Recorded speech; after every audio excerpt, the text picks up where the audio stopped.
Atëherë, si që folëm, sot do flasim më specifikisht për Google Ads, fushatat Google Ads. Do të bëjmë një hyrje për të gjitha fushatat që Google na disponon dhe që ne mund të përdorim, gjithmonë në varësi të kërkesave që mund të kemi apo në varësi të qëllimeve që mund të kemi. Pra, Google normalisht na jep një sër gjërash në dispozicion për t'i përdorur. Dhe duke marrë parasysh që është një online, patjetër që mund të bëjmë shumë dhe mund ta përdorim shumë për të publikuar atë çfarë ne kemi nevojë të publikojmë.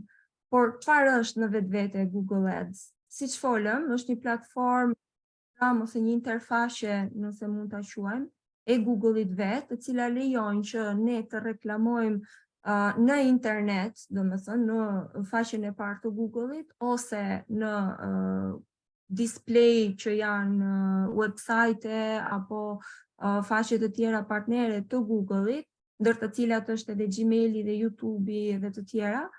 Na lejon që të publikojmë gjëra të cilat ne duam t'i shesim, një biznes që ne duam ta reklamojmë tek të tjerët, dhe patjetër të gjejmë audiencën e interesuar për këto produkte që ne ofrojmë.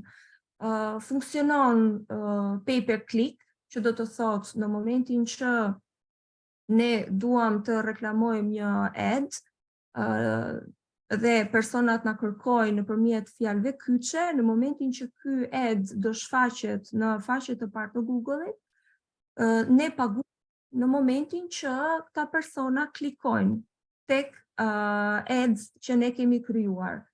Nuk klikojnë, domethënë do paguajmë vetëm në momentin që këta persona klikojnë, se në momentin që ads do shfaqet dhe nuk na klikojnë, që mund të jetë 24 orë në 24 online, nuk na kanë klikuar, nuk shpenzojmë asgjë.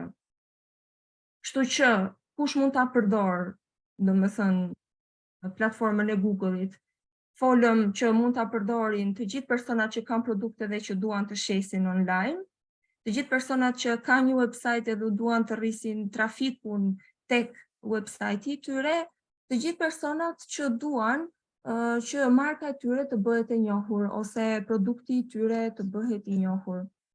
Tani këtu ka dy koncepte, sepse në faqen e parë të Google-it, ju besoj se duhet ta keni vënë re, janë disa lloje rezultatesh. Janë rezultatet me pagesë, që dalin me një ad përpara ose kohët e fundit dalin me një shënim sponsored sipër adsit. Janë rezultatet e skedave të Google-it, që janë hartat ku njerëzit zakonisht krijojnë skeda posaçërisht për të publikuar biznesin e tyre nëpërmjet hartës, për të parë normalisht se ku ndodhet fizikisht, dhe kjo është më tepër për personat që kanë një dyqan fizik ose një zyrë fizike, janë edhe rezultatet organike. Tani, ajo çfarë ne do të shohim quhet ndryshe SEM, Search Engine Marketing, që do të thotë nëpërmjet strategjive të marketingut që Google-i na lejon të përdorim, mund të blejmë hapësirën në parë të Google-it, hapësirën që neve na intereson, që janë 4 vendet e para në Google ose një nga vendet në faqen e parë të Google. Ndërsa SEO është i ngjashëm dhe shumë mund ta ngatrojnë ose mund të mendojnë se është e njëjta gjë, por janë dy gjëra të ndryshme, sepse SEO është Search Engine Optimization, edhe është tërësia e gjërave që përdoren edhe punës që bëhet si on-site, si off-site të një website të caktuar, që fokusohet në optimizimin e përmbajtjes së website-it për ta bërë të mundur që ky website të dalë në faqet e parë të Google-it në formën organike, pra pa reklam përpara, pa shënuar reklam përpara.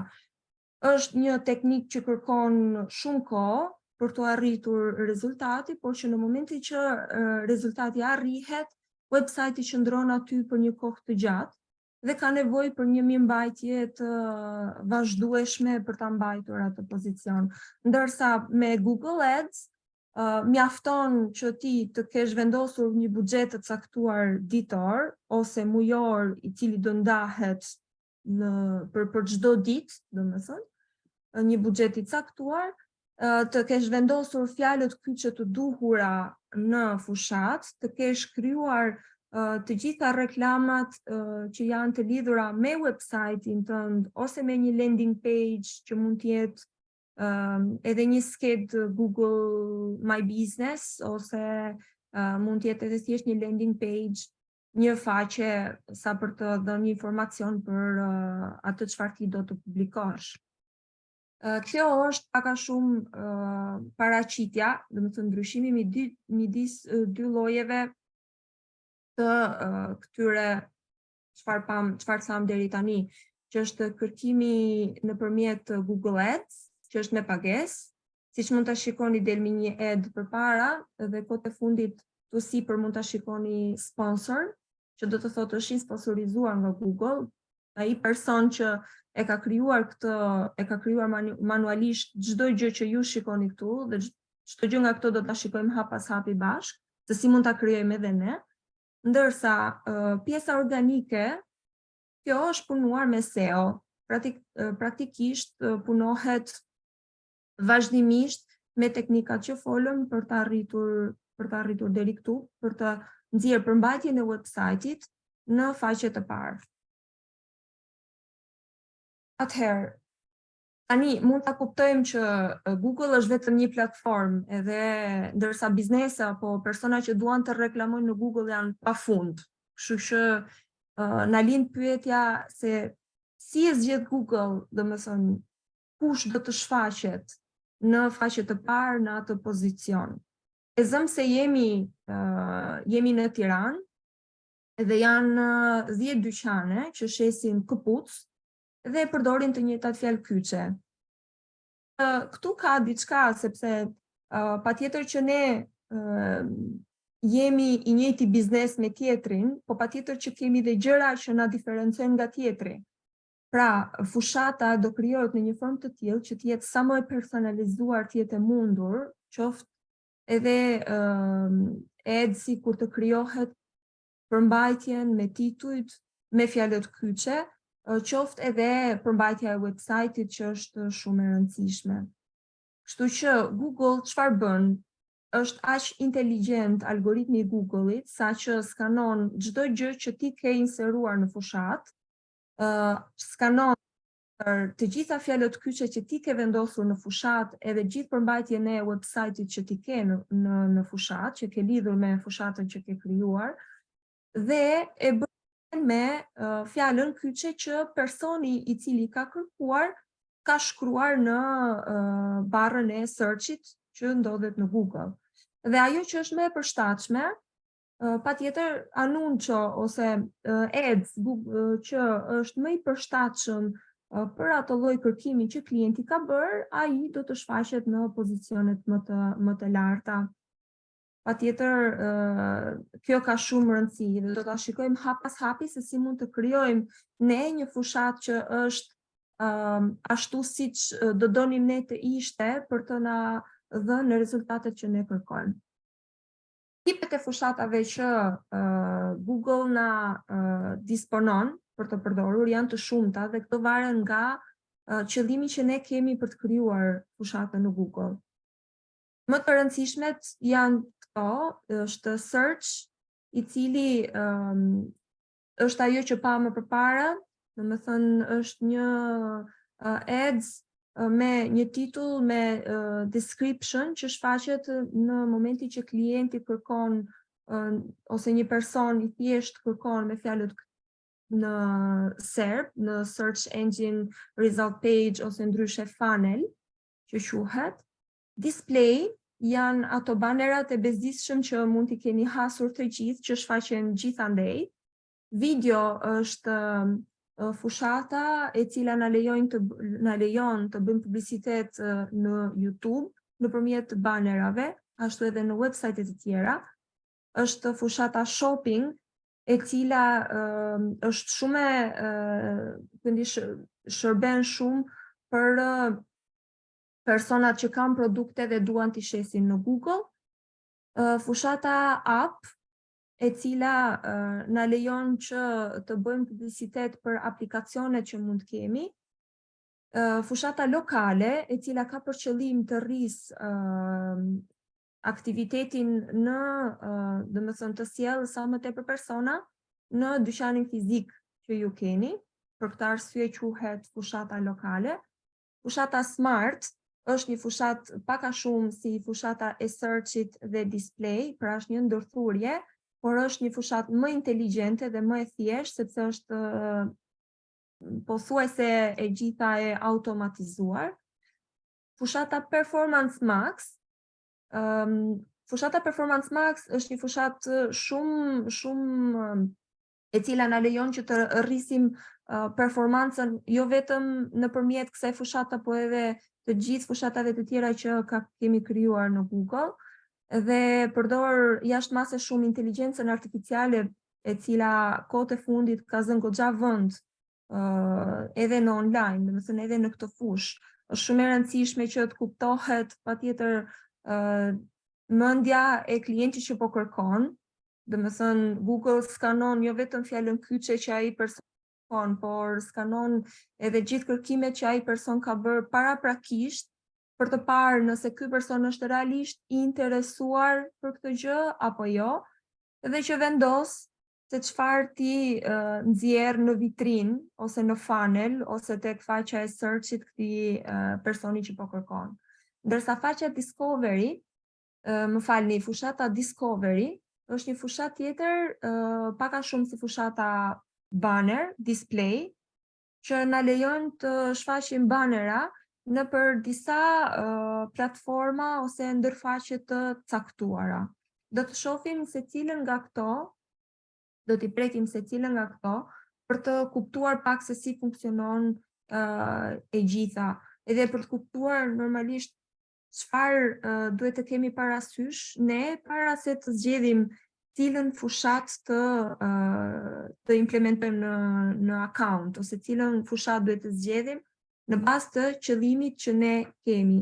Për shembull, nëse duam të gjenerojmë kontakte, pra kemi një taksi, për shembull, ose kemi një shërbim hidraulik, një shembull i thjeshtë, çfarë na intereson? Këtu na intereson që të rrisim telefonatat, pra na intereson që të kemi sa më shumë kontakte nga persona që kanë probleme me impjantin hidraulik në shtëpi. Për shembull, nëse duam të rrisim shitjet, kjo shumë e thjeshtë kuptohet, domethënë çdo biznes që ka shitje online, patjetër që do shkoj të zgjedh një fushat që do t'i rri sa më shumë shitjet, që të drejtoj personat që janë të interesuar të bëjmë blerje për atë lloj produkti të caktuar që ky aktivitet po shet. Trafiku në website, kjo nuk ka një specifik të caktuar, sepse trafiku në website mund të dojë të arrisi kushdo, si ai që bën shitje, si ai që ka nevojë për telefonata, si ai që ka një biznes të ri dhe ka nevojë që të ketë sa më tepër persona që ta njohin. Dhe pjesa e awareness shërben shumë për këtë gjë. Dhe patjetër app promotion, promovimi i aplikacionit, që siç e pam është një fushat që është posaçërisht për këtë gjë. Nëse futemi më specifikisht tek fushata e searchit, funksionon në këtë mënyrë. Siç e pam, ads të dalë në këtë formë, pra klienti kërkon ose një person interesuar kërkon në Google me një fjalë kyçe dhe do dalë ads në këtë formë. Në rast të se kemi një fushat e cila duam që të gjeneroj vetëm telefonata, të mos jetë e tillë, atëherë do të jetë e tillë, si kjo në të djathtë, e cila, po ta shikoni, ka një numër telefoni, ka dhe një përshkrim. Që do të thotë, nëse personi klikon në këtë ads, do të nis direkt një telefonat nga telefoni këtij personi. Do me thënë, nëse ky klikon këtu, nuk do të shkojë në website siç është në rastin e adsit normal, por ads me tekst, por do të shkojë menjëherë tek tabulati, nëse personi është duke kërkuar nëpërmjet telefonit, do të nis menjëherë telefonata. Kjo është diçka shumë e domosdoshme për shërbimet që janë shërbimet e menjëhershme si hidrauliku që përmendëm më përpara. Atëherë, fushata search disponon këto adsa të formuluar në këtë formë. Do me thënë, ajo çfarë duhet të kemi parasysh këtu, që duhet të plotësojmë çdo hapësirë të mundshme, që janë headlines, janë titujt, janë për më tepër janë tituj patjetër 3 deri në më shumë tituj për të pasur mundësinë për të shfrytzuar sa më shumë hapësirë dhe për të dhënë sa më shumë informacion mbi produktin apo mbi shërbimin që ne duam të promovojmë, është website-i, i cili është shumë i rëndësishëm patjetër, sepse kjo është landing page kur do të çojmë klientët ose personat që kanë klikuar në pasi të klikojnë, është edhe përshkrimi, siç mund ta shikoni, janë 2 ose më shumë përshkrime që ne mund të vendosim dhe këtu sugjerohet që të vendosen përshkrime të marra nga website-i. Patjetër që ju mund t'i përshtasni, sepse janë nuk ju lejojnë më shumë se sa një numër të caktuar karakteresh, por për të pasur një ads sa më mirë të formuar, që edhe algoritmi i Google-it ta njohë si me probabilitet të lartë për të shfaqur në faqen e parë të Google-it, do ishte mirë që të gjitha këto sugjerime për të gjitha këto hapa që pam që duhen plotësuar t'i ndiqni, siç është faqja përfundimtare, që është website-i, është, domethënë duhet të vendoset patjetër, përndryshe adsi nuk ju aprovohet. Titulli i parë që është maksimumi me 30 karaktere, gjithashtu edhe titulli i dytë. Zakonisht tek titulli i parë sugjerohet që të vendoset emri i aktivitetit për të bërë njerëzve të ditur se kush jeni ju, domethënë, ose emri i produktit të caktuar ose emri i shërbimit të caktuar që klienti po kërkon, për të tërhequr vëmendjen që ai t'ju klikoj. Tek titulli i dytë do ndahet me titullin e parë me një slash, që mund ta shikoni këtu. Është vetë Google-i që e rregullon, ju thjesht do bëni plotësimin sepse platforma është tashmë gati për të plotësuar çdo hap që ju duhet të ndiqni. Edhe ky është me 30 karaktere dhe do ishte mirë që nëse tek titulli i parë keni vendosur emrin e aktivitetit, tek titulli i dytë të keni vendosur emrin e shërbimit ose emrin e produktit që ju duhet të shisni. Tek titulli i tretë, gjithashtu ka minimumi 30 karaktere, edhe duhet të shfaqet menjëherë pas titullit të dytë, njësoj siç që është titulli i dytë i ndarë me një slash në mes, dhe do ishte mirë që vjen e sugjeruar, domethënë që në këtë titull të vendosni diçka specifike, ndoshta jo emrin e produktit, ndoshta jo emrin e aktivitetit, sepse duhet I keni vendosur tek titujt më përpara, por mund të vendosni diçka specifike ose mund të vendosni për shembull na kontakto me një herë, ose na gjeni në këtë adres, ose përfito me një herë nga oferta, domethënë janë disa fraza që tërheqin vëmendjen për të klikuar tek adsi juaj. Përshkrimi është me 90 karaktere secili nga përshkrimet, siç u thash, do ishte mirë që të përdorni përshkrim që do e gjeni në website ose në landing page, ose në rastin se nuk e keni website-in, bëni mirë që të bëni një kërkim në Google paraprakisht për të parë se çfarë kërkojnë njerëzit edhe se si e paraqesin konkurrentët tuaj këtë produkt. Për të qenë, jo për të kopjuar se çfarë ata bëjnë, por për të qenë për të shfaqur më mirë se sa ata, patjetër, edhe për të kuptuar se si duhet ta shfaqni edhe ju produktin apo veten tuaj, që të jeni të pëlqyeshëm përpara njerëzve të tjerë.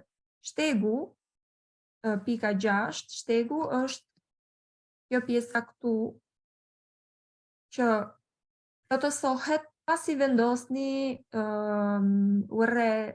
URL-ën e website-it. Që do të thotë këtu, vendosni diçka më specifike.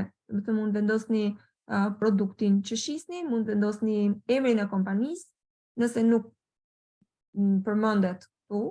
Mund të vendosni gjithashtu një shërbim të caktuar.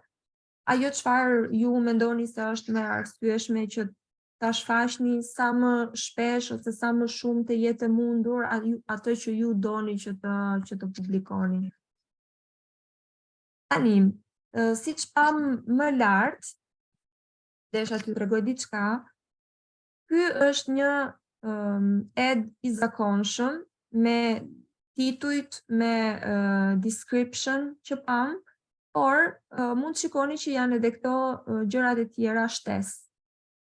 Këto shtesat quhen extension, që do të thotë, vetë platforma e Google-it na jep mundësinë që të shtojmë sa më shumë informacione në platformë për të zënë sa më shumë vend e para gjë në faqen e parë të Google-it, kështu që do ketë më tepër mundësi që të klikoni ju dhe jo konkurrenti juaj, dhe për të dhënë sa më shumë informacion për produktin, shërbimin, për faqen tuaj, që në rast se një person do dojë të futet në një faqe të caktuar, në rastin e site linkut që pam pak më lart, atëherë nuk futet tek titulli, por klikon tek nën titujt, që janë këto këtu. Të gjitha këto janë landing page që janë në brendësi të website-it tuaj. Mund të vendosni, për shembull, nëse këtu keni vendosur tashmë website-in, këtu mund të vendosni gjithashtu faqe të tjera të tipit jo page që të çon tek website-i, në një faqe të caktuar të website-it, por mund të vendosni për shembull skedën Google My Business ose review. Për shembull, nëse ju keni review dhe kjo është diçka që personave u intereson shumë, sepse e dim shumë mirë që nëse kemi review shumë të mira, pavarësisht se si është shërbimi, sepse ata nuk e dinë se si është shërbimi që ju ofroni, ose që klienti juaj mund të ofroni, domosdoshmërisht e ofroni ju shërbimin, nuk kanë se si ta dinë nëse këto që shohin këtu janë pozitive. Do t'i shohim të gjitha llojet e extension që mund të shtojmë në një ads. Ajo kryesorja është site link që sapo pam, që janë faqe specifike ku ne mund t'i çojmë njerëzit përveç faqes kryesore ku i kemi dërguar tashmë nëpërmjet Google, nëpërmjet ads-it.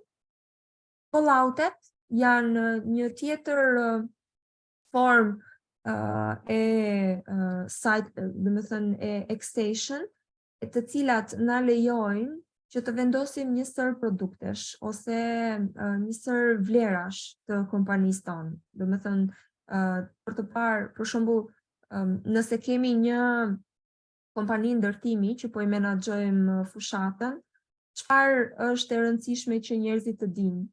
Domethënë, përveç faktit që ky bën construction, bën ristrukturime shtëpish, është e rëndësishme që njerëzit të dinë që këta janë puntual, për shembull, ose që çmimet janë, domethënë janë shumë të mira çmimet në krahasim me konkurrentët. Fakti që kanë 10 vite, mbi 10 vite eksperiencë. Pra këto janë gjëra të veçanta që ne mund të shtojmë si call out në ads për ta bërë sa më të veçantë në krahasim me konkurrentët tanë. Structured snippet janë një sër mundësish që domethënë që platforma na lejon të shtojmë për shembull një sër produktesh ose një listë ose 10 artikuj shërbimesh ose mund të jetë në rastin e një personi që ofron kurse online mund të jenë 10 lloje kursesh. Në rastin e një personi aktiviteti që ri, për shembull, ose ka shet makina, mund të shtojmë 10 marka makinash. Edhe këto do të shfaqen në ads bashkë me reklamën. Promotion funksionon për promovime, për promocione ose ulje që mund të ketë aktiviteti juaj për një kohë të caktuar ose edhe për një afat më të gjatë kohor. Call, mund të shtojmë një numër në rast se duam të bëjmë një ads normal, thjesht me tekst, jo që njerëzit të na marrin me njëherë. Mund të shtojmë një numër në ads dhe ky numër do të shfaqet me një buton në fund dhe nëse persona do duan të telefonojnë dhe jo të shkojnë në website, mund të telefonojnë me njëherë pa që nevoja që të futen në website, pa që nevoja që të klikojnë në titull dhe të futen në website. Tjetri është i lejon persona të shikojnë këtë buton që të na dërgojnë një mesazh. Location, mund të lidhim accountin me skedën Google My Business. Në rastin e location është e nevojshme që të kemi një skedë Google My Business tashmë të hapur, sepse ndryshe nuk do të kemi se si të bëjmë lidhjen e location me vendodhjes fizike ku aktiviteti me fushatën. Kështu që është patjetër e nevojshme që ky informacion të jetë regjistruar në hartën e Google-it. Dhe mënyra se si mund ta bëni është duke krijuar një account në Google My Business, që gjithashtu është një platformë e Google-it pa pagesë, edhe mund ta bëni lehtësisht, mund ta përdorni lehtësisht. Apex Stations i lejon personat, njerëzit që të shikojnë që ne kemi një aplikacion, përveç faktit që kemi një website, kemi gjithashtu dhe një aplikacion që personat mund ta shkarkojnë, që patjetër që lidhet me fushatën Google Ads. Fushata e dytë që do shohim është fushata display, ose ndryshe banerat që i keni hasur gjithandej, banerat që të gjithë e kanë bezditi shikojnë, sepse na prishin punë ndonjëherë, duam të hapim një website, duam të hapim një faqe në Google dhe gjëja e parë që na del ndonjëherë janë këto banerat display. Banerat faktikisht përdoren për të rritur awareness, pra për të rritur imazhin e aktivitetit. Pra nëse keni për shembull një brand që është i panjohur ende ose është i ri në treg, ose keni një shërbim që sapo e keni hapur si aktivitet dhe ofroni këtë shërbime, nëse dëshironi të rrisni sa më tepër fluksin e hyrjeve në website, edhe që të bëhet i njohur si emër, banerat ju ndihmojnë, domethënë fushata display ju ndihmon për këtë gjë. Ndryshimi me fushatën search është vetë formati i adsit, mënyra se si shfaqet edhe ku shfaqet. Tani, formati është i përbërë nga një foto, minimumi një foto, nga një description dhe nga një buton që i thërret patjetër njerëzit për të futur në website ose për të kryer një telefonat ose për të kryer një kontakt me ju. Ndërkohë që searchi është thjesht tekst, pa foto. Mund të shtojmë foto, do ta shikojmë më vonë, por baza e reklamës është gjithmonë teksti.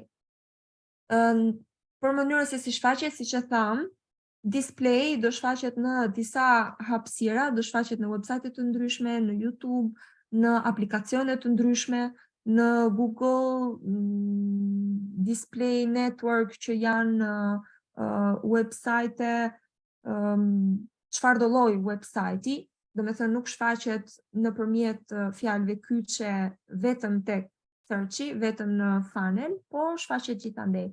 Dhe u bë edhe disa kohë që shfaqen gjithashtu në Smart TV. Besoj disa nga ju duhet ta kenë vënë re. Gjithsesi, është një fushat që shfaqet në këtë formë.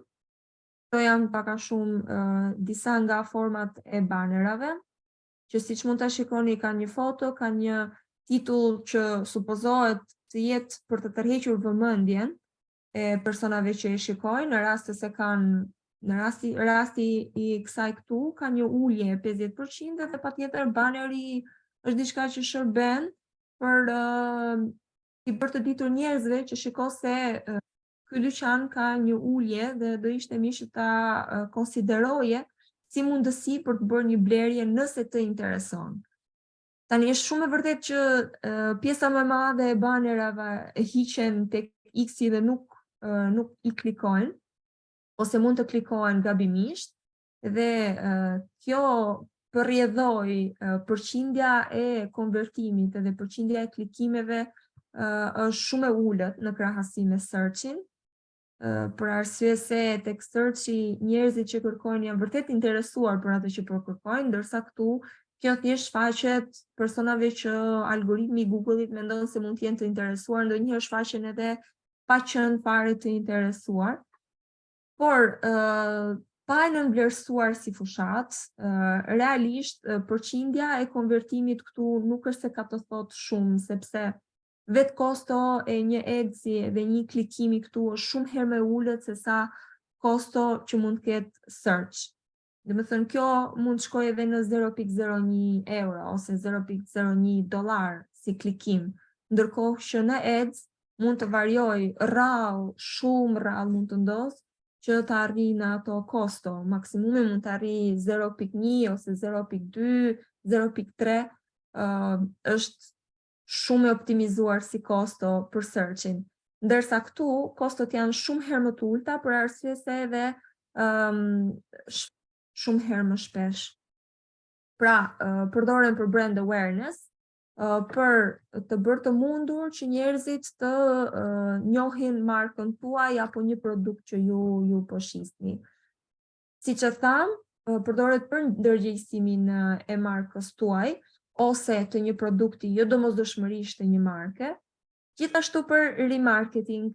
Praktikisht remarketing është ajo teknika që përdoret për të targetizuar ose për të rikapur vëmendjen e atyre personave që kanë qenë një herë në website-in tuaj, por nuk kanë bërë asnjë blerje, nuk kanë bërë asnjë veprim në website-in tuaj. Thjesht e kanë vizituar edhe nuk kanë bërë asgjë. Në këtë rast, Google i regjistron këto të dhëna dhe i ritargetizon këta persona që janë futur më përpara në website nëpërmjet këtyre banerave. Pra, është shumë e domosdoshme dhe është shumë e përdorshme për këtë kategori njerëzish, për këto kategori klikuesish. Okej, të gjitha këto i përmendëm.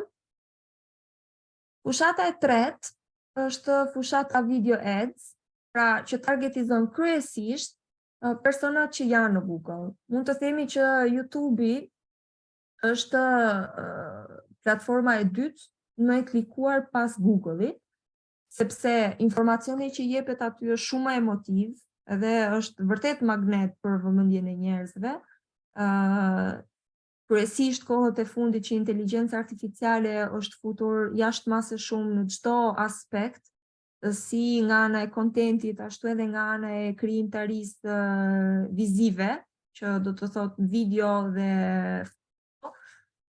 është shumë e rëndësishme që në Google, në YouTube, të kemi vizibilitet nëpërmjet këtyre adsave, sepse aty realisht ndodhet edhe audienca jonë më e madhe.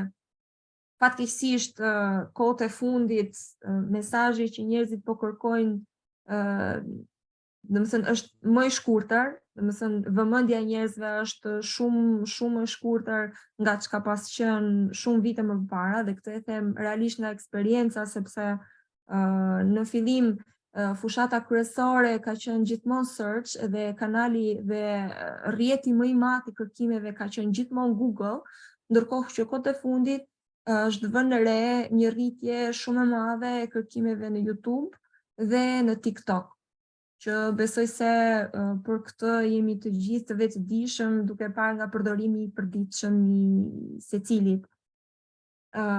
Për arsye vërtet që mesazhi është i tillë në YouTube, dhe kjo fushat realisht funksionon nëpërmjet YouTube-it, edhe arsyet për të cilat mund të përdoret është gjithashtu për remarketing, për të targetizuar pra personat që na janë futur një herë në website, por nuk kanë kryer asnjë veprim.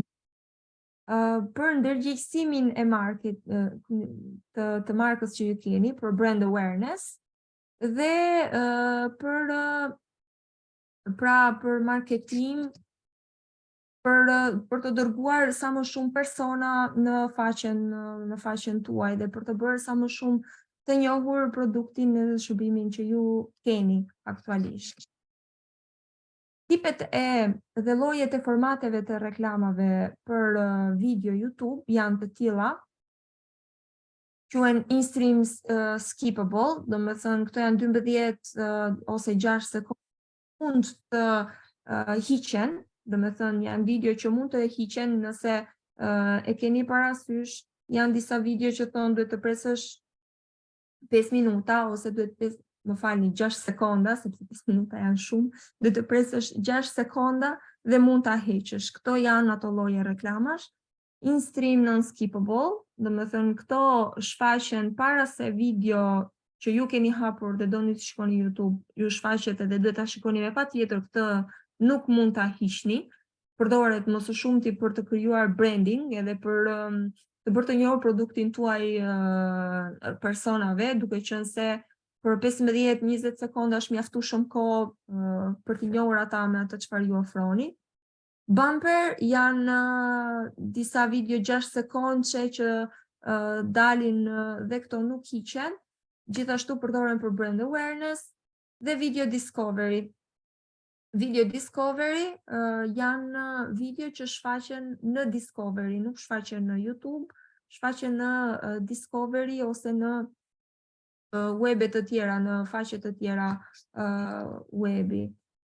Këtu e kemi të ilustruar të gjitha ato që përmendëm pak më lart, domethënë të gjitha videot si shfaqen.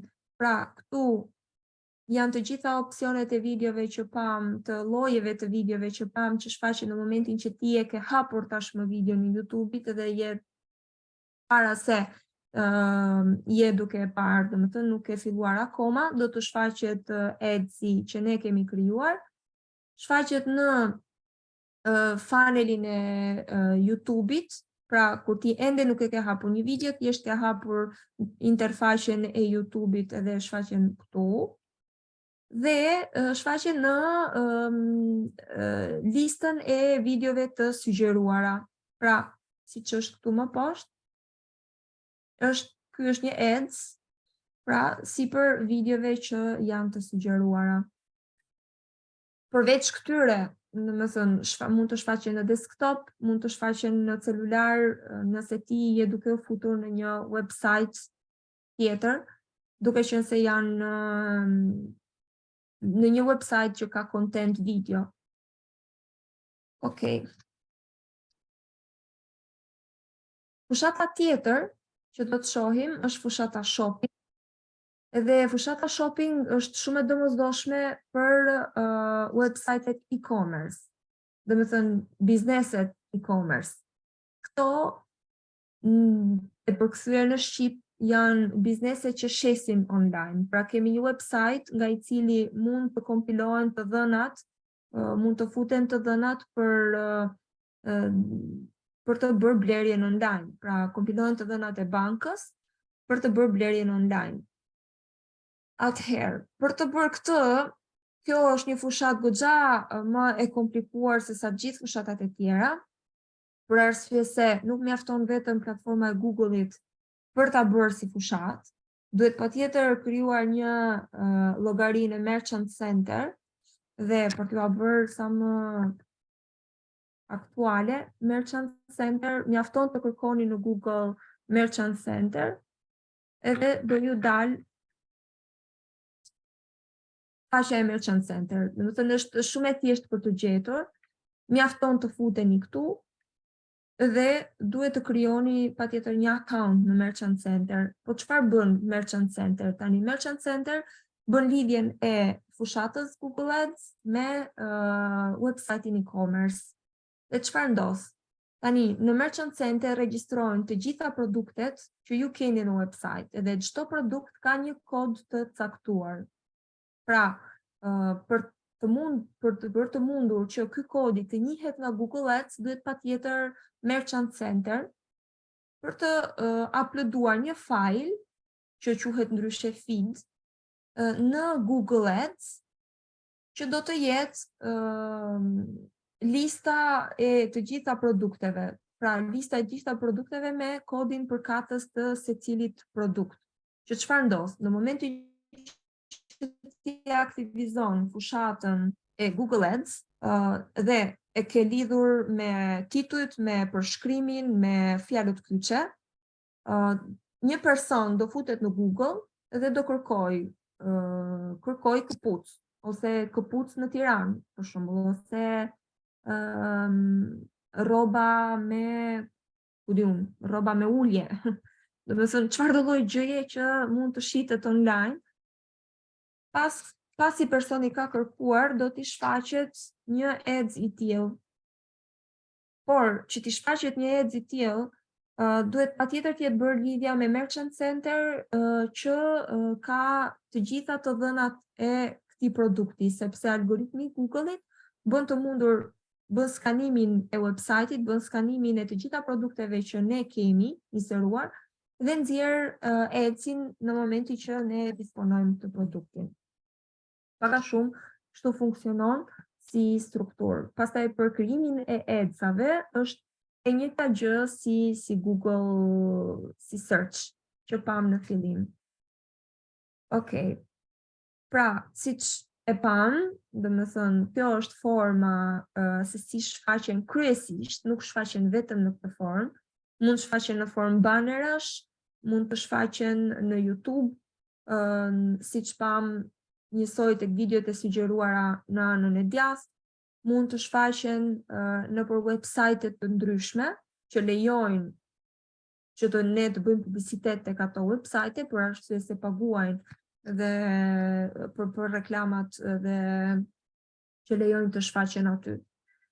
Por që është shumë e domosdoshme për një account ose për ju që nëse keni dëshirë për shembull ta përdorni si fushat, është shumë e domosdoshme që ta përdorni, por duhet të keni parasysh diçka.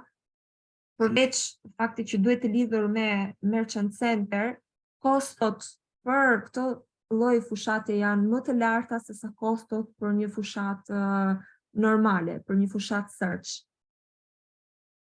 Kështu që duhet të keni parasysh para se ta filloni si fushat, patjetër që fushata mund vendoset aktive dhe me kosto shumë të ulta, por rezultatet që do të merrni nuk do të jenë ato që ju do doni të merrni.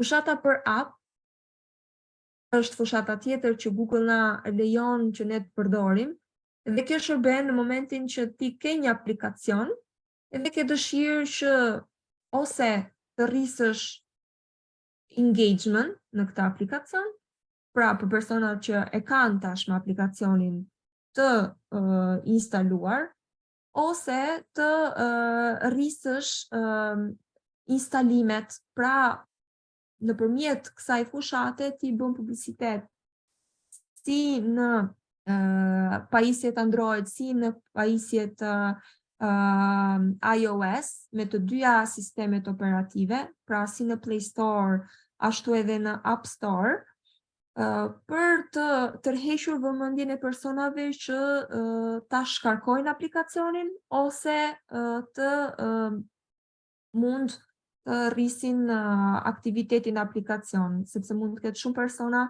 që e shkarkojnë një aplikacion dhe thjesht e harrojnë që e kanë, ndërkohë që personi që e ka aplikacionin ose biznesi që e ka aplikacionit intereson gjithashtu që ti të ndërveprosh me aplikacionin, kështu që çfarë bën? Mund të përdor këto fushata për të rritur domethënë mundësinë që ky person të kujtohet që e ka aplikacionin dhe për të bërë të ditur këtij personi që shikon se në aplikacion ke një funksionalitet që mund të hyjë në punë dhe kështu që se jo mund ta përdorësh. Format se si shfaqet dhe ku shfaqet janë këto. Pra në Google Search Network, siç e tham, në Google Search, që do të thotë tek searchi i çdo aplikacioni, pra në App Store ose në Play Store ose në forma të ndryshme networku të Google-it, mund të shfaqet në formë baneri. Google Display Network është baneri, pra që tham që mund të shfaqet tek promocionet nëse e keni vënë re. Në Gmail është një hapësirë e promocioneve. Aty vijnë her pas here promocione që mund të jetë një nga ato, mund të jetë edhe emaili që vjen në formë domethënë baneri që vjen në formë emaili, tek hapësira e promocioneve, tek promotions. Në Play Store, siç e tham, ose në App Store, në varësi të telefonit dhe në YouTube. Ndërkohë, në Play Store, po ta shikoni një ad këtu, janë këtu, 1, 2, 3, që kanë përdorur këto fushat për të nxjerrë këto adsat edhe normalisht për të qenë të parët, sepse, ideja është thjesht i pari, sepse nëse personat të kërkojnë, mund të shfaqet një listë gjatë aplikacionesh që përshtatet me atë fjalën kyçe që personi ka kërkuar. Por, për të zënë vendin e parë, patjetër që duhet të paguajmë dhe duhet të përdorim një platformën për të qenë ndër të parët. Kaq për aplikacionin, ndërsa fushata tjetër është fushata lokale. Fushata lokale është ajo që na lejon që të sjellim sa më tepër persona në tek dyqani fizik. Një pjesë e mirë e kërkimeve në Google bëhet në mënyrë lokale, pra unë jam në Tiranë, do kërkoj për një dyqan në Tiranë. Dikush është në Prishtinë, do kërkoj për një dyqan në Prishtinë. Për shembull, nuk do kërkoj për një restorant, për shembull, nëse jam në Tiranë, dua të ha tani ose kam një drek, një darkë, do kërkoj në Tiranë për një restorant në Tiranë. E njëjta gjë për të gjitha vendet. Dhe sipas statistikave të Google-it, 46% të gjitha kërkimeve janë lokale, kështu që fushata lokale është një fushatë që mund ta përdorim nëse kemi një pozicion fizik dhe duam që të bëhemi të njohur tek të tjerët. Shfaqet në këto rrjete, në Google Search, pra në funnelin kryesor, ku njerëzit klikojnë me fjalët kyçe, në display nëpërmjet banerave, në YouTube gjithashtu nëpërmjet banerave dhe në Google Maps. Domethënë, kjo është shumë interesante, sepse për të pasur një fushatë lokale, siç e përmendëm dhe më lart, duhet patjetër të kesh lidhur akauntin me Google My Business, që është skeda Google My Business, është praktikisht aty ku shfaqen të gjitha lokalitetet në hartë ose pikat e kuqe në hartë. Për shembull, kur kërkoni për një restorant në një vend të caktuar, do ju dalin të gjitha aktivitetet me pikat kuqe dhe ato aktivitete që dalin janë ata që e kanë regjistruar aktivitetin e tyre në hartë. vetëm duke pasur atë mund të bëjmë fushata Google Maps. Këtu janë disa forma se si dalin, pra skedat janë këto, ato që folëm. Kjo është një ads i tillë, domethënë do shfaqet. Në search do shfaqet në një formë të tillë, pra si një search normal, ndërsa nëse jemi në brenda në hartë, janë dy forma adsash, janë adsat në formë me pagesë, pra që i bëjmë marketing dhe paguajmë për këtë pozicion, dhe adsat organik. Tani adsat organik janë ata të cilët shfaqen pasi skeda Google My Business është optimizuar. Pra është një platformë tjetër totalisht dhe termi organik normalisht funksionon si me website-et për SEO, ashtu edhe për skedat, gjithashtu i bëhet SEO. Pra si tham, çfarë është e domosdoshme për të pasur për ta krijuar një fushatë të tillë, është profili juaj i skeda Google My Business me të gjitha të dhënat e aktivitetit. Direction clicks, domethënë do ju duhet të paktën të vendosni këtë që njerëzit pasi navigojnë, domethënë mund të gjejnë vendodhjen tuaj. Click to call, që është numri i telefonit, pra mund vendosni një numër telefoni edhe personat mund të zgjedhin të ndjekin direction dhe të vinë direkt tek ju, mund të zgjedhin që t'ju marrin direkt në telefon, ose in-store visits që u tregojnë njerëzve se ku t'ju gjejnë, që është pak a shumë me directions, e njëjta gjë. Domethënë, përgjithsisht këto fushata janë të përdorshme më shumë për bizneset lokale që duan të nxisin trafikun në dyqanin e tyre, për kompanitë e shërbimit që duan të gjenerojnë drejtime në një vend të caktuar, domethënë një gomisteri është një shembull perfekt, domethënë se duhet patjetër që të shkoj fizikisht tek vendi ku ndodhet që të marrë shërbimin, dhe bizneset me lokacione të shumta ose filialet, pra dhe për këta është e rëndësishme mund të bëhen disa fushata të ndryshme për t'i orientuar njerëzit në këto biznese. Fushata tjetër është fushata smart, ose fushata më automatike e mundshme. Fushata e parë që Google ju lejon që ju të krijoni në momentin që jeni një marketer i ri, në rastin tuaj që nuk keni krijuar asnjë fushatë më përpara, ose keni hapur doni të hapni një akaunt të ri me një email të ri, edhe pse jeni tashmë në dieni e dini shumë mirë se si funksionon akaunti Google Ads, në këtë rast gjithmonë mundësia e parë që Google të jep mundësinë, domethënë të jep rastin të krijosh është smart campaign, për të vetmen arsye se është e vetmja fushata që është e automatizuar totalisht.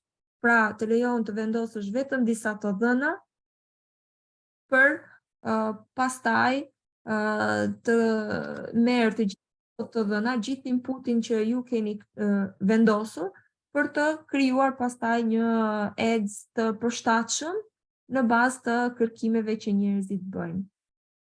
Në momentin që futeni në account, ju tham është smart mode që është për fushatat smart dhe expert mode që do ta shohim ditën e dytë bashk se si mund të futemi të krijojmë një fushat nga fillimi praktikisht.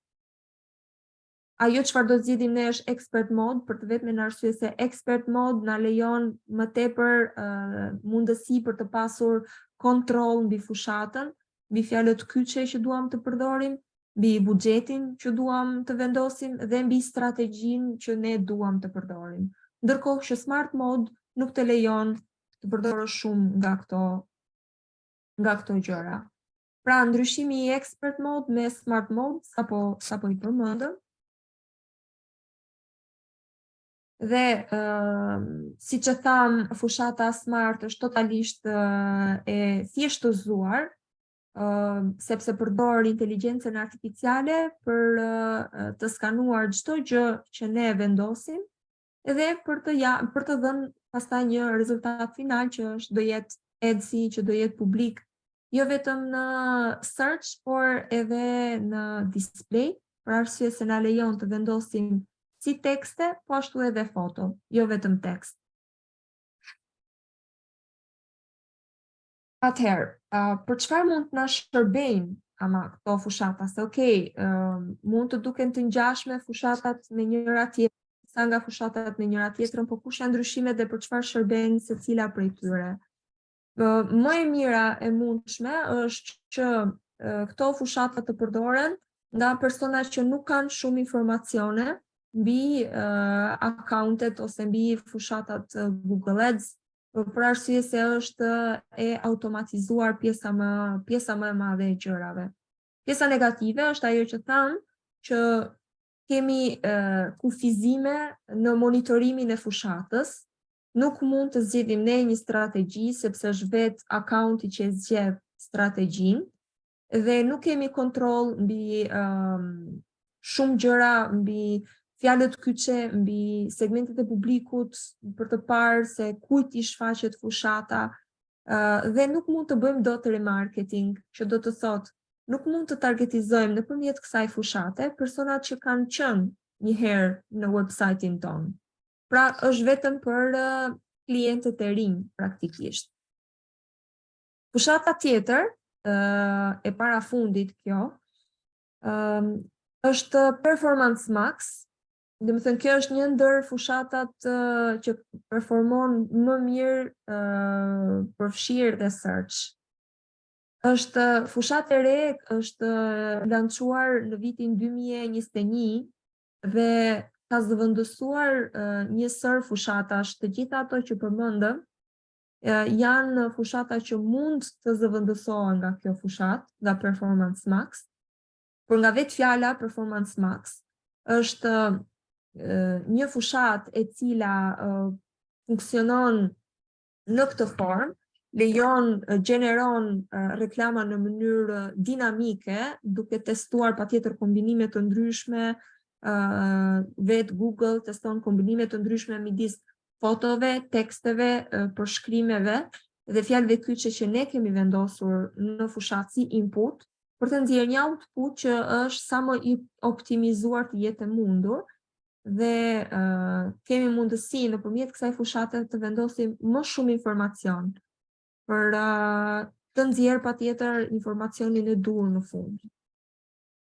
Forma se si shfaqet edhe ku shfaqet kjo si fushat janë këto ndërfaqe, është YouTube-i, display që mund të shfaqet si banner, pra kudo që të jetë, është search që shfaqet në motorin e kërkimit kur njerëzit kërkojnë me fjalë të kyçe.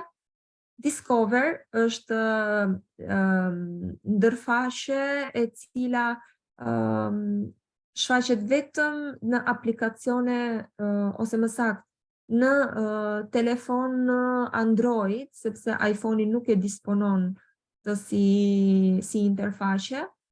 Në Gmail, pra u vjen si promotion me email, dhe në momentin që hapet emaili shfaqet baneri që i thërret njerëzit për të futur në website, dhe në Google Maps. Këto janë vendet se ku shfaqet. Së fundmi, fushata Discovery është fushata që tham ndryshe si native ads on content feeds. Çfarë do të thotë native ads? Domethënë është një formë reklamimi me pjesë në të cilën reklamat përputhjen me pamjen, që do të thotë është pak a shumë si display, por nuk shfaqen në formë baneri në mënyrë që të bezdisin kur ti hap një video ose kur hap një website, por marrin formën e faqes, që do të thotë dalin si një postim ose në Gmail vinë si një email që patjetër nëse ti ke dëshirë ta klikosh e klikon, nëse nuk ke dëshirë nuk e klikon dhe ajo do mbetet po aty. Në Discover, ku është kanali kryesor për të cilën kjo fushat kryhet, që do të thotë, nëse ju keni një klientel që përdori më së shumti jo iPhone, por Android, këtë fushat mund ta përdorni sepse do ketë shumë shikueshmëri. Forma se si shfaqen, pra, janë këto, siç mund ta shikoni, këto shfaqen si postime, nuk shfaqen si banera, pavarësisht se në thelb janë banera, shfaqen si postime në YouTube, në Discovery, në Gmail, ashtu edhe në faqen kryesore të YouTube-it. Për çfarë shërbejnë më mirë fushata Discovery? Për brand awareness, pra për të krijuar patjetër më shumë, për të qenë më shumë nga ana vizuale prezent në dispozitivet ku njerëzit navigojnë, për arsye se në search e dim shumë mirë që njerëzit që kërkojnë me fjalë të kyçe dhe janë tashmë të vendosur që të bëjnë një blerje ose të shikojnë tregun si funksionon, do të thënë çfarë shërbime shofrohen dhe është i predispozuar që të kryej një veprim. Ndërkohë, të gjitha fushatat e tjera janë komplementare të searchit, përfshirë dhe fushata Discovery, e cila tërheq vëmendjen e njerëzve duke dhënë një mesazh më emotiv dhe për t'i bërë të njohur këtyre njerëzve që shikojnë se të si mundësi. Pra, njësoj siç është Pinteresti, nëse mund ta bëj këtë krahasim, dhe fushata Discovery bën të mundur që të sjell vëmendjen e njerëzve tek këto ads-a, pasi njerëzit kanë zgjedhur fillimisht interesat që kanë. Pra, funksionon në këtë farë forme. Mund të bëjmë remarketing me këtë fushat, që do të thotë që mund të sjellim personat që na kanë klikuar një herë ose na kanë parë, qoftë edhe në forma të tjera, jo domosdoshmërisht nëpërmjet fushatave Google, dhe është si shtesë për fushatat kryesore, që është ajo që tham, për fushatën kryesore që është searchi gjithmonë. Këto duhet ta keni parasysh, që searchi pavarësisht se sa shumë fushata të tjera shtohen, search do të jetë gjithmonë fushata më kryesore për arsye se zgjedh kontakte më të filtruara. Llojet e Discovery Ads. Kemi 2 lloje të Discovery Ads, janë carousel dhe single image. Që do të thotë, carousel na jep mundësinë të shfaqim disa produkte ose disa shërbime, që njerëzit mund t'i shikojnë ose mund t'i bëjnë scroll dhe t'i shohin, për shembull, kur kemi ulje në disa produkte, mund ta përdorim, është mundësi shumë e mirë që t'i bëjmë të njohur njerëzve, ose edhe kur nuk kemi ulje, thjesht kemi disa produkte që duam t'i bëjmë të ditur njerëzve që shikojnë se ekzistojnë. Kjo është një mënyrë shumë e mirë për ta bërë. Ndërsa single image janë në këtë formë, dhe platforma na jep mundësinë ta shfaqim vetëm me një imazh, pra është e njëjta gjë, është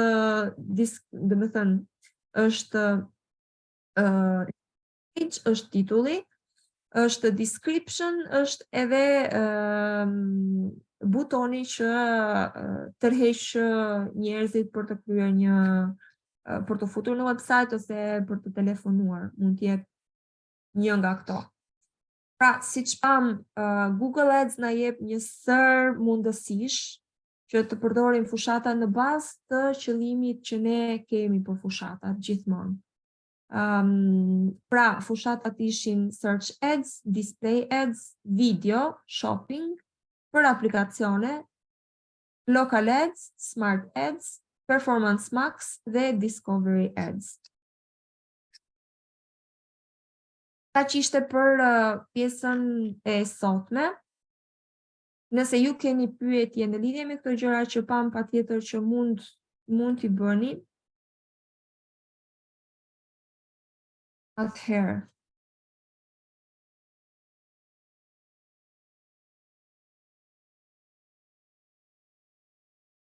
E shohim.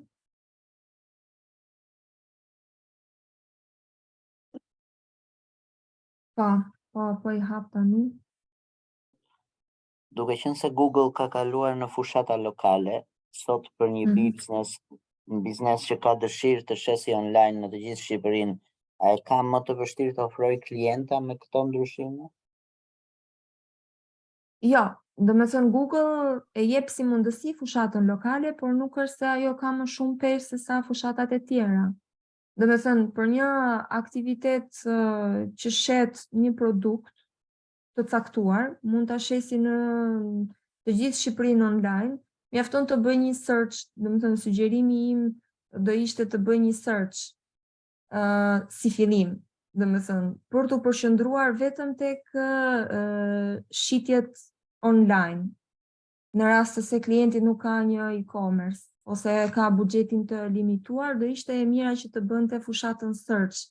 Fushatën lokale mund ta bëj, po mund ta bëj vetëm për njerëzit që ndodhen lokalisht, për shembull, ndodhen në të njëjtin qytet ose në të njëjtën provincë, varet se në çfarë shteti ndodhet, se nuk është e thënë që ta bësh vetëm për Shqipërinë. Mund të jetë për shembull interesuar për një klient jashtë Shqipërisë, që mund ta bëj si freelancer vetë punën, edhe jashtë Shqipërisë kështu funksionojnë. Zakonisht e targetizojnë të gjithë provincën, jo vetëm qytetin ku personi, ku aktiviteti fizik ndodhet. Është dhe një pyetje më lart për që e ka bërë Aliu në lidhje me Xstation, cilat nga këto preferohet më shumë. Atëherë, më së shumti, do ishte e mira që të vendosen disa, por më së shumti janë site link, që të bën të mundur që të kalosh në faqe të tjera specifike nëse ti ke disa shërbime që do të publikosh, ose për shembull nëse do t'i çosh njerëzit direkt tek faqja e kontakteve, ose nëse ke një faqe me promocione, do t'i çosh direkt aty dhe i tërheq vëmendjen nëpërmjet asaj.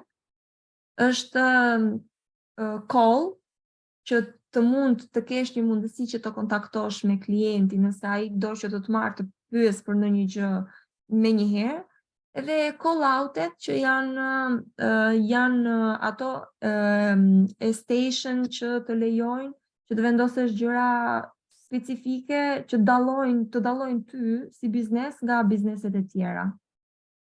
Këto janë pak a shumë, po e mira do ishte të vendoseshin sa më shumë të jetë e mundur, sepse ndihmojnë dhe në optimizimin e fushatës në tërësi.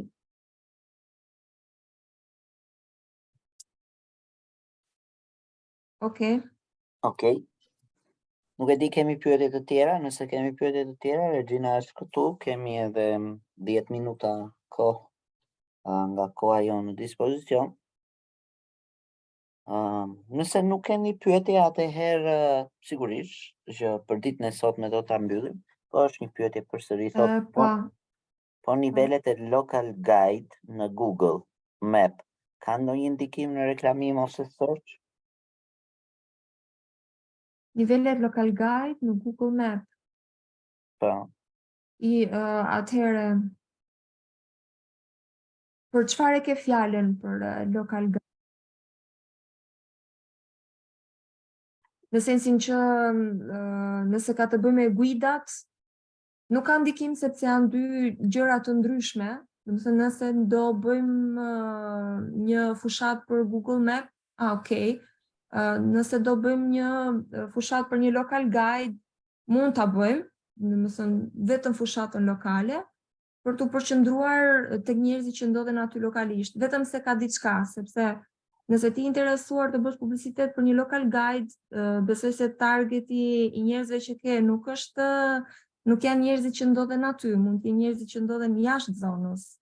Kështu që në këtë rast ti mund të targetizosh me një fushat lokale të huaj, për shembull, mund të bësh një fushat në anglisht për, nuk e di, nëse ndodhesh në Prishtinë, mund të bësh një fushat në anglisht për gjithë të huaj që ndodhen në Prishtinë për këtë local guide, domethënë, dhe mund të bësh një fushat search që targetizon, për shembull, të gjithë Kosovën e zëm, personat që janë të interesuar për një local guide në Prishtinë, sepse ata që ndodhen tashmë aty me shumë mundësi e njohin zonën dhe nuk kanë nevojë për një local guide. Kështu që Këto janë sugjerimet e mia për këtë.